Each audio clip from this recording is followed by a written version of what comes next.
Boa noite, a paz do Senhor Jesus. Ontem, no dia da reforma, discorri um pouco sobre um dos 5 assuntos marcantes da história da igreja. E o primeiro foi o nascimento, a vida e a morte do nosso Senhor e Salvador Jesus Cristo. Logo agora, no segundo assunto, falaremos sobre o derramamento do Espírito no Pentecostes. Mas antes de tudo isso, vem a promessa de Deus no decorrer dos séculos, como Deus vai falar a Abraão.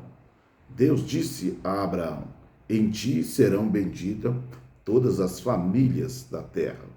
Essa promessa foi feita a Abraão e seria confirmada lá em Gálatas, no capítulo 3, 7 e 8, que diz assim: portanto, vocês devem saber que os verdadeiros descendentes de Abraão são os que têm fé. Antes que isso acontecesse, as Escrituras viram que Deus ia aceitar os não-judeus por meio da fé. Por isso, antes de chegar o tempo, elas anunciaram a boa notícia a Abraão, dizendo: por meio de você, Deus abençoará todos os povos da terra. Sendo assim, a promessa que Deus estava fazendo iria cumprir no seu descendente, a saber, Cristo, conforme diz lá em Gálatas, capítulo 3, verso 14. Cristo fez isso para que a bênção que Deus prometeu a Abraão seja dada por meio de Cristo Jesus aos não-judeus e para que todos nós recebamos por meio da fé o Espírito que Deus prometeu. Assim, por meio da promessa feita a Abraão, Deus renovou a promessa a todos os povos quando disse ao profeta Joel, no capítulo 2, verso 28, e há de ser que depois derramarei o meu Espírito sobre toda a carne, e os vossos filhos e as vossas filhas profetizarão, os vossos jovens terão visões, e também sobre os servos e as servas derramarei o meu Espírito. Assim podemos dizer que Deus já contemplava um povo único, conforme Jesus disse lá em Mateus capítulo 16, verso 18: tu és Pedro, e sobre esta pedra edificarei a minha igreja. Cristo, o Filho de Deus, veio com o propósito de cumprir a promessa de Deus feita a Abraão, e o fez inaugurando a sua igreja, lhe fazendo promessa: quem crê em mim, como diz a Escritura, no seu interior fluirão rios de água viva. Ele estava se referindo ao Espírito que mais tarde receberia os que nele crescem, conforme está escrito em João 7, 37 e 38.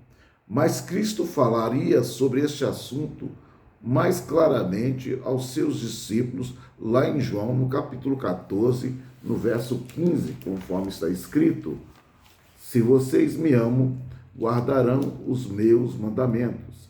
Eu pedirei ao Pai, e eles lhe dará o outro Consolador, a fim de que estejais com vocês para sempre. É o Espírito da verdade, que o mundo não pode receber, porque não o vê nem o conhece. Vocês o conhecem, porque ele habita com vocês e estará com vocês. Que maravilha! A promessa mais maravilhosa dada por Deus a Cristo, porque este nos daria o Espírito Santo. Isto é, não poderia e não pode haver igreja sem o Espírito Santo. É impossível haver igreja sem o Espírito Santo.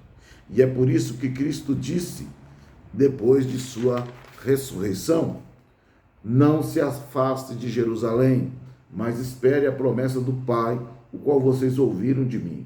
Porque João, na verdade, batizou com água, mas vocês serão batizados com o Espírito Santo dentro de poucos dias.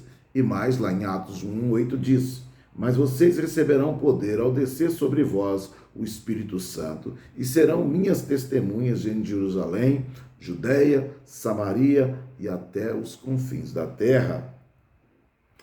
A promessa tinha que acontecer e aconteceu no dia de Pentecoste, quando o Espírito Santo batizou a igreja, lhe dando poder de testemunhar, ou lhe dando poder de ser mártires, lhe dando poder de falar em línguas estranhas, visões, poder de cura, poder de pregar e o Espírito transformar vidas, lhe dando a compreensão de Deus e de Cristo, lhe dando o poder de amar e de perdoar os inimigos, e assim podemos dizer que este momento foi histórico, porque desde Abraão, a Joel, a Cristo, o batismo no Espírito Santo deu vida à igreja. Se este momento não existisse, se este momento não tivesse acontecido, não poderia existir a igreja. Glória a Deus pela sua promessa cumprida e este momento histórico tão maravilhoso. Que Deus te abençoe em o nome de Jesus.